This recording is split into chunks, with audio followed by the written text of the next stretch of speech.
Hello and welcome to Newsbreak. I'm your host, Nick Steffens. Getting into today's top stories, Tuesday was a good night for Iowa's Republicans, holding on to many federal positions, capturing the Attorney General's office, the Treasurer of State's office, and winning a state constitutional amendment that subjects gun right infringements to a doctrine of strict scrutiny, the highest legal standard a court can apply. As of Wednesday morning, U.S. House of Representatives District 3 and Auditor of State races are only remaining contest. Democrats can win. Both are too close to call at the time of writing. Washington County voted red in every race on the ballot, with no Democrats winning the county up or down the ticket. The results installed Heather Hora to State House District 92 and State Senator Don Driscoll to State Senate District 46. Voter turnout was slightly lower than the last off-year election cycle, 57.8% in the county compared to 2018's historic high of 61.22%. With all involved Washington, Johnson, and Iowa County precincts reporting, State Senator Don Driscoll won the race for State Senate District 46 in a 14,798 votes to 12,497 votes unofficial tally set for approval by respective county supervisors in the coming weeks. The Republicans' campaign promise of a heartbeat abortion bill, lower taxes, and school choice won voters in the rural red district, where her status as a top recipient of Republican Party ad purchases helped spread a message and energized her base. Driscoll's victory ousted Democratic Senator Kevin Kinney, who had a home field advantage after redistricting, but whose campaign message of centrism was lost on many conservative voters in the recently redrawn electorate. Kinney said he was disappointed but accepted the result. Republican poster child Heather Hora came out far ahead in the general election, finishing with a strong 7,209 votes to 4,858 in results from Washington and parts of Johnson County. The conservative, in her own words, promised voters a strict adherence to the party platform, winning Governor Kim Reynolds' endorsement with a campaign focused on issues like school vouchers, restricted abortions, and a desire to, quote, give people a hand up, not a hand out. With her first experience in public office now in sight, Hora said she would serve all her constituents, whoever they voted for. Eileen Barron, Hora's Democratic opponent from Kelowna, was considered a long-shot bid by many following her nomination by the party weeks after primaries finished, while she hoped to sway some independents with a campaign on common concerns. She did not outperform Hora's energized followers. Looking at Mount Pleasant now, Republican Jeff Shipley retained his seat in the Iowa House with 6,437 votes from Henry, Jefferson, and Van Buren County compared to Democratic candidate Mike Heaton's 1,051 votes. With the redistricting, Shipley won over new territory in Heaton's home territory of Henry County with a difference of 748 votes. Heaton's campaign, however, put up a fight in Jefferson County with 843 more votes than Shipley. Shipley did gain votes overall in Jefferson County compared to numbers from the last election. While Heaton is disappointed at the loss, he is proud of the coalition of people that surrounded him on the campaign trail. We feel proud, Heaton said. These are people that felt like they weren't heard in their communities, and we are going to build on this. As an active participant in the Mount Pleasant community, Heaton plans to continue to rally together his coalition of people who feel marginalized. I also wish to thank my opponent Mike Heaton and his supporters for a strong campaign and passion for rural Iowa, Shipley said. Shipley has served as an Iowa House representative since 2019. He has served on the Education, Local Government, and Natural Resources Committee for the 88th General Assembly. Republican Adrian Dickey has defeated his Democratic challenger Rich Taylor in the race for the Iowa Senate District 44. Dickey received 15,311 votes, about 66%, to Taylor's 7,695, about 33%. Taylor, a resident of Mount Pleasant, who has previously served in the Iowa Senate, could not unseat the incumbent Dickey of Packwood from the new District 44, which covers all of Van Buren, Jefferson, and Keokuk counties, the southwest corner of Henry County, including Mount Pleasant, and the eastern half of Mahaska County, including Oskaloosa. Dickey was first elected to the Senate in January during a special election to replace Marionette Miller Meeks, who had left her Iowa Senate seat upon winning a race for the U.S. House of Representatives. Dickey recalled that it was the first election in the entire country after President Joe Biden took office, and Dickey felt that his victory at the time was a testament to how voters felt about him and also how they felt about President Biden. Dickey said that the number one issue he heard about from voters was inflation, which is something the state government has no control over. We're going to take a brief break, and when we come back, we'll have the weather and sports. Since 1905, Kelowna Cooperative Technology Company has helped our community stay connected with the latest advancements in clear, dependable telecommunications services. KCTC provides rural Iowans with access to high-speed fiber internet, as well as phone, television, computer repair, and cybersecurity solutions. We're also proud supporters of local organizations and area schools within the community. KCTC, keeping Kelowna connected. At the Capper Auto Group, we put our customers' needs first and understand that everyone is as different as the vehicle they select. We offer new Ford, Chevrolet, Buick, GMC, Jeep, Chrysler, Dodge, and Ram vehicles in a friendly environment that puts you in the driver's seat. When it comes to service, we maintain factory-trained technicians and competitive pricing.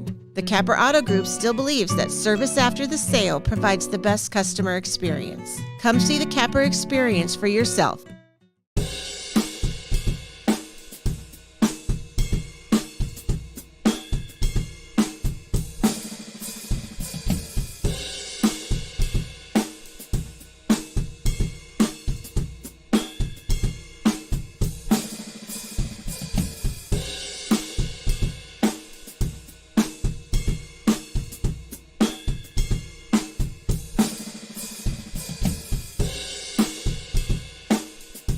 Hospice isn't a place, it's a type of care that focuses on living. Servicing a 7-county area, the Hospice of Washington County staff of nurses, social work, hospice aides, spiritual and grief support, volunteers, music and massage therapists are able to provide free end-of-life care where the patient lives. We write wills, give consent for organ donation, but rarely is there a plan for what we would want the final phase of our lives. At Hospice of Washington County, we encourage our patients to be in charge of their healthcare decisions while maintaining quality of life. Hello and welcome back to the Southeast Iowa Union News Break. I'm your host, Nick Steffens.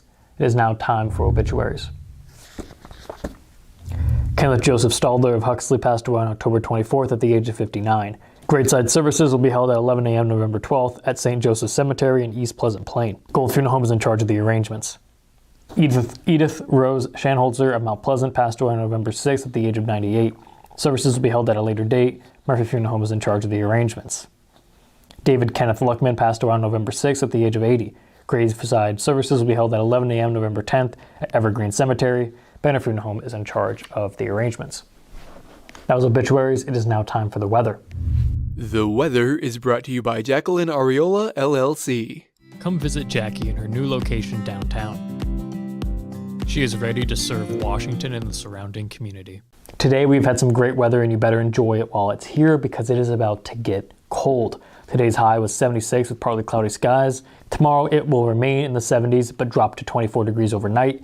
Thunderstorms are back in the forecast with an 80% chance. And on Friday the sun will make its return but the high will be only 35. Temperatures in the mid-30s will be the new normal this weekend, with Saturday's high being 33 and Sunday's high being 35, with partly cloudy skies on both days. We're going to take another brief break, and when we come back, we'll have sports. Federation Bank is a locally owned bank providing award-winning customer service. We believe that we are more than just a federation of banks, but a federation of communities, serving Brighton, Richland, Wellman, and Washington, Iowa. Federation Bank's highly skilled staff is here to make sure you are able to accomplish your personal and professional goals, whatever they may be. Federation Bank, your family bank.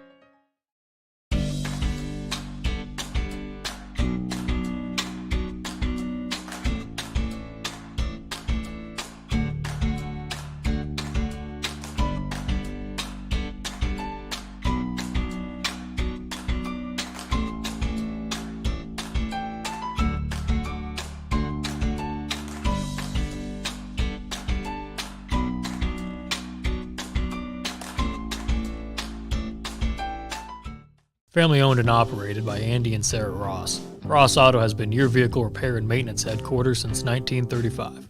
We specialize in all makes of cars and light-duty trucks. With our variety of available services, let us help you keep rolling and your vehicle operating efficiently. Services include general auto repair, alignments, brakes, fuel injection, and more. Schedule your appointment today at 319-653-5656. That's 319-653-5656.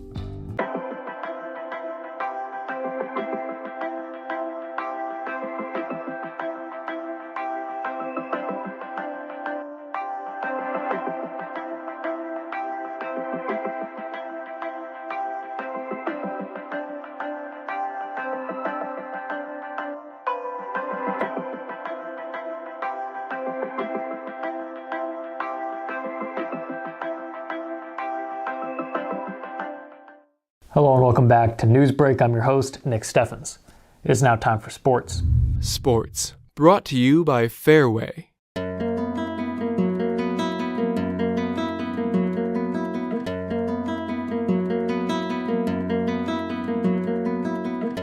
The Iowa Wesleyan men's basketball team hadn't been shooting the ball well as of late despite a pair of wins last week, but a resurgence of the outside shot combined with another stellar defensive output led the Tigers to victory on Tuesday night. The Tigers hit 11 three-pointers in a 74-54 rout of Culver Stockton, their third home win in 7 days. Defensively, it was the third straight game that the Tigers have kept their opponents under 65. Iowa Wesleyan has done that in all 4 of its wins. Pickens finished the night with 19 points and 5 assists to lead the Tigers. Brown scored 14 points and led the team with 6 rebounds. Victor Munoz finished with 10 points to give the Tigers 3 players in double digits. James Evans II was perfect 3 for 3 from downtown for a 9-point outing. Henry Shannon scored 9 as well. Dylan Hurley finished with 6. Eric Howard scored 4, and Kara Locke finished with 3. Iowa Wesleyan is now 4-1 on the year. They'll face East West University on Friday and Columbia College on Saturday as part of the Culver Stockton Classic. That is the news for Southeast Iowa. I've been your host, Nick Steffens. This is the Southeast Iowa Union Newsbreak, and I'll see you next.